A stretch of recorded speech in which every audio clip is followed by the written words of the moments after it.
This is how you install an NVme PCIe NVme M.2 SSD card on a gaming laptop. Wow, that was a mouthful.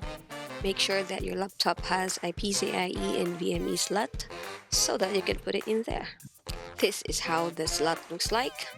Currently, I have a 128GB SSD from my old laptop and I temporarily put it in there. And of course, it's not enough, so I'll replace it with a 1TB from Kingston. So remove the screw and insert the new SSD in the slot. Ta-da! It's now ready. Make sure that everything is locked properly. SSD is way better than HDD, so I suggest that you make the investment if you don't want rage quitting in your games. Ha!